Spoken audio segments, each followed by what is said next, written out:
Okay, welcome back to the Bridgeton Beacon.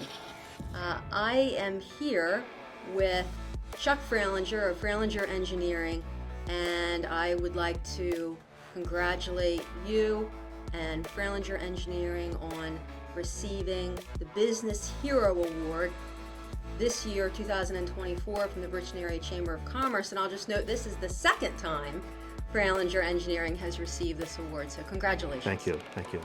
And thanks so much for letting me come in. Your facility is beautiful.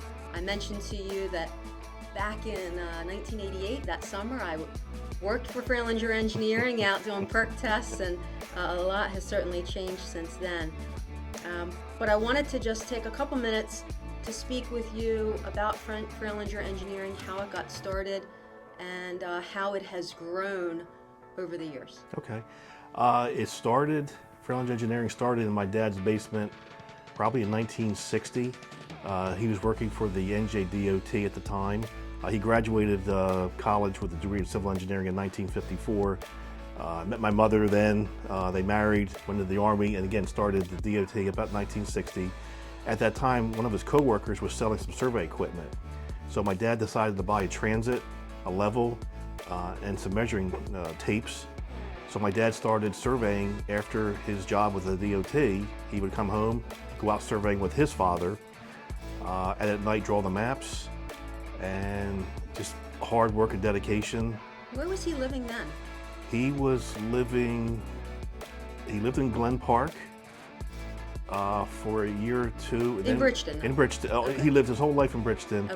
Okay. He grew up, he was born in Atlantic Street, 353 Atlantic Street to be exact, and then Glen Park for a little bit, and then he went to Institute Place on Woodland Drive. He lived there, and then we lived on West Avenue, so his whole life has been in Bridgeton. So, but anyway, so he started surveying nights. My mom would help, his father would help, and when the kids were old enough, he has 6 children. When they were old enough, they would pitch in and help. And his next office was across from the Cumberland County Courthouse, one small room. Where was he on Broad Street? Above Old Bal Bernie's, on the corner, right above there. He was there for a few years. Right on the corner? Right on the corner upstairs. Okay. Yeah. And then he moved to a half a double home somewhere in Bridgeton, and then he in the 70s. It was an old car dealership, which is now the Hopewell Township Municipal building. He bought that and refurbished it, and he was there. We were there for 20-some years, and then we outgrew that. And in the late 80s, early 90s, we are where we now, mm-hmm. And we expanded here once already too. Okay. So. Now, I would imagine that the world of civil engineering has changed quite a bit since back in the day when he started, and you actually showed me when we walked in some of the old instruments that were used that you have in a case out front. I'm going to try to get some video of that before I leave. Well, the equipment still works, mm-hmm. And when I went to college, that's the same equipment. I graduated in 1988. That's the same equipment I used. Wow. So if you can learn all that, because today you have a lot of technology, and I like to call a lot of button pushers. So, but you have to understand what you're doing. So when you use the old-time survey equipment, you understand angles and bearings and things like that. But nowadays, they use a lot of satellites. But if you don't know you can give you all the answers, but if you don't understand what you're looking at, that's why you have to have the basic knowledge. Right. Did you tell me your dad went to the Citadel? He did. Wow. And how he got there, I remember him telling me he went to his guidance counselor at Bridgeton High School, and he showed him the Citadel, and he went down with his mother and father on a train, looked at it, and he decided to go there. And then the day he left, they gave him a box. His parents gave him a suitcase and on a train, and off he went. So he. Wow. And it took a lot of courage to do that. It did. The Citadel's it's back in the 50s. As my dad would jokingly say, today's a country club, because how it was back in the 50s. Mm-hmm. But I even looked at it going there in 1983. I stayed overnight there once, and it takes a lot of dedication. So You said no thanks. It wasn't for me. It wasn't for you. It wasn't for me. But what you learned there, it prepared you for life. That's interesting. That's a good observation for sure. Fralinger Engineering does quite a bit of municipal work We do. currently. Was that always the case? The first township my dad ever was appointed was Fairfield Township. That was in the early 70s. And then he acquired one township, and then other townships saw what he was doing. And then another township hired him, and another township hired him. So right now we represent probably 19 municipalities in Cumberland, Salem, Atlantic, Gloucester, and Cape May counties. I'm an attorney by trade, but I've never done any kind of like land use work. I know enough probably to be dangerous, but I know that there is quite a bit of planning board approval, state different authorities approval, DEP, Pinelands, etc. Over time, I would imagine that Fralinger Engineering, through just time, experience, respect, has been able to obtain clients, the municipalities, because of that. Is that a fair assessment? That's true. It's your reputation. Yeah. That's all it is. The only thing you have to live on is your reputation. So. Yeah. Tell me a little bit about just kind of the day-to-day work that you guys do now. We do. I would say half our work is civil engineering, and half is land surveying. We'll do land surveying in the entire state of New Jersey, from Cape May to Newark, and I have a crew there today up in Newark. They're stringing power lines, and we check the sag. But again, we survey the entire state in land surveying. In engineering, we're mainly from Gloucester County south. We will do occasional job outside of that, but mainly Gloucester County south. So, but I do joke, anything above Pole Tavern is considered North Jersey. So oh yeah, especially down that's this right. way. That's right. Well, it seems like you've got enough to keep you busy. We do. Yeah, we do. Yeah. How many employees do you have right now? It changes for summertime because we have, of course, we have an intern right now from Drexel. We have one from Widener, but during the summer months, 35 to 38. Okay, that's a good amount, and and that's grown. It has. Yeah. It's a lot to manage, and it's a nice size to have because I like to say we're small enough to. We do anyone from a small 50 foot by 50 foot property survey. We can survey 3,000 acres. We've done that many times. So we're small enough to do the small projects, but we're certainly big enough to do the larger projects too. And it's a great problem to have a lot of work. Sometimes right? when you get too big, it's just we're at a nice size where we get to know all of our clients. I see mayors, committeemen, clerks in the grocery store. I'm a ShopRite. It's just nice to know locally everyone you say. So. Well, it seems to me that the local municipalities have come to rely on Fralinger Engineering to do the things that they need to do to keep the towns running. We do it a lot. We keep all our records. After we're done, I can show you our basement. Okay. We have records back to the 1700s, especially survey records. Really? The original, because having old information is an advantage because with surveying you follow the footsteps of the surveyor. So if you know a property was surveyed in the past and you have that information, it helps you do the survey. Right. And there's many times. Different townships will call us, hey, do you have this information? Because we've been their engineer for 30, 40, 50 years. So you're able to know staff the turns property over, lines and all that. And all in engineering too. Staff turns over, and hey, do you have this information? I'll go in our basement. Yeah, I have it. And a lot of times we can save the towns quite a bit of resources because we have the information already. Yeah. It's happened many times. Wow. So how long have you been an engineer? I started surveying in 1980, my 8th grade summer. I started doing survey work, and then I worked all summers through high school, all summers through college. I graduated from Clemson in 1988.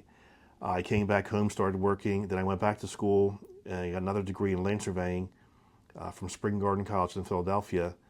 And then but I'm a licensed land surveyor. And I've been, well, really since 1980. Even before that, too, because my dad comes home, you know, you're always in the business. So, yeah. And that's been the case, right? So you're the president right now of I am, yes. Fralinger Engineering. I am. And I read where Michael Fralinger Jr. is now with the He the is. company. Is that right? In fact, Michael Fralinger Sr., my brother, who passed in 2009, you know, I say my dad started the business. My brother Mike really helped it grow. And without my brother Mike, we wouldn't be where we are today. And then Michael's Sr., his 3 sons are with the firm. Oh, okay. So there's Michael Fralinger Jr., there's Matthew Fralinger, and Robert Fralinger. So it really truly is a family It is. business. You have 3 generations. Wow. And hopefully that's my future, so I can retire someday and they continue on from there. So Yeah, that's great. We were speaking a couple minutes ago about you know, the motivation and what has led Fralinger Engineering to become such a well-known, well-respected business. And I'm really interested in this idea of what makes a small family-owned business really an industry in an area like Bridgeton. So what do you attribute that to? well, it's an easy question. It's my father started everything. Without his hard work and dedication, he's self-made. He nothing was given to him. He earned everything. Like I said, in 1960-ish is when he bought survey equipment. If he didn't buy the equipment, we wouldn't be here today. If he didn't take that chance, and if he didn't put the hard work in, he would come home from his day job and then go back at night and do surveying work.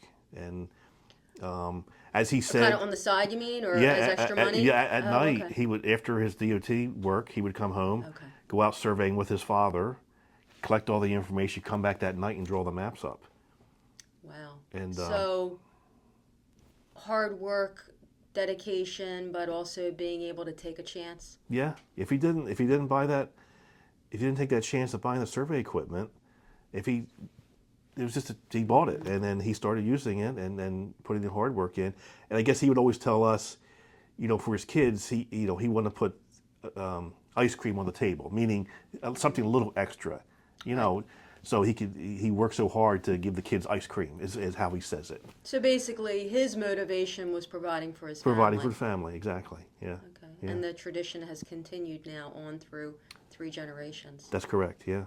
Yeah. That's amazing. That's fantastic. You don't see, I mean, you see it a little bit, but you don't see these multi-generational family-run businesses It's difficult. as much anymore. It is, It, right? it has its challenges. But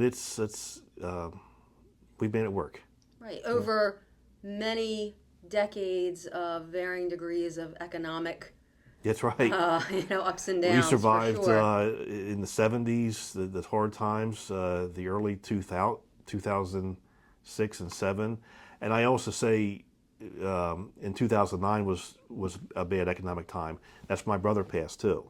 And I always say we can survive through that and the economic times. There's nothing we can't do. So they were tough times. But we made it through and came out stronger and you know, Michael's kids, he would be very proud of them today. For sure. Yeah. For sure. What's the future hold for Fralinger Engineering? The future, it's an old cliche, you take it a day at a time. Yeah. You're always concerned, but you continue to provide for your clients, for the townships, and just continue to grow. We try to stay on the cutting edge of technology with surveying. We have all the latest GPS equipment. We have 3D laser scanners. So we try to continue to improve, offer our clients different services. But when it comes down to engineering, water still runs downhill. You can have all this fancy equipment, but it's just having the local knowledge.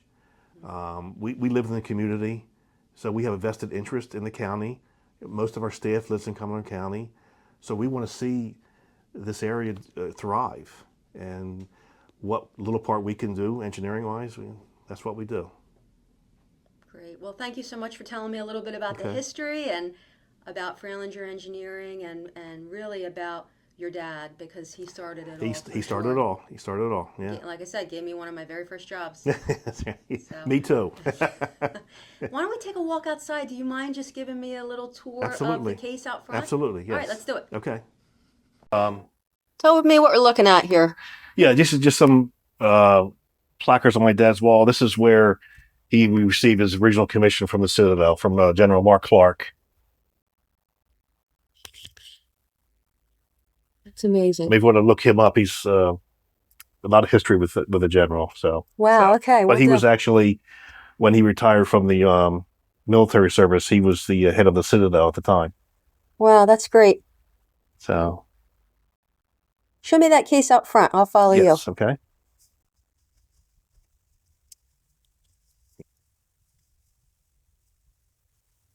All right. I think it's the equipment we have will make a museum jealous, I'll be honest with you. But these are all transits and survey equipments. Again, they still work today. And this particular one, this is the one my dad bought back in 1960-ish. Now, it wasn't fancy brass. This is what's underneath. The one above it is what it would look like, but when you strip it down, that's what a transit would look like. That's a transit? A transit, yes. What do you do with this? This is where you turn angles and you look through the scope, and it puts you right on line, and you turn angles from that. You And can see why my job was just a summer job. and on there, it's called a vernier, and you would turn angles for your property corners. Is this one of This is just all different transits that we've acquired over the years. Again, they were all used at one time. This is a level down here. When you want to transfer elevations, you would use that piece of equipment. And everything else are just, like, for example, that's a plumb bob right there. That's another piece of survey equipment. But everything you see here is what you would use to do everyday surveying. And I could pull this out today and use it. And that's where I come back. If you could do surveying using this equipment, the modern day equipment, you understand what you're doing.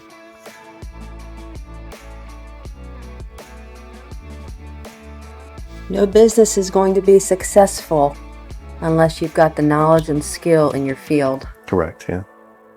That's great. Thank you so much for Okay, giving all me right. the tour. And again, let me congratulate you and Fralinger Engineering on the award from the 2024 Bridgeton Area Chamber of Commerce. Very well deserved. Thank you. Thank you. One of the best ways you can support the Bridgeton Beacon is to go to the Bridgeton Beacon YouTube channel and hit subscribe. When you hit subscribe, we're going to need you to also click the little bell icon so that you actually get alerts when we post new episodes. But this is a great way for you to support the Bridgeton Beacon in lieu of an actual donation or monetary support.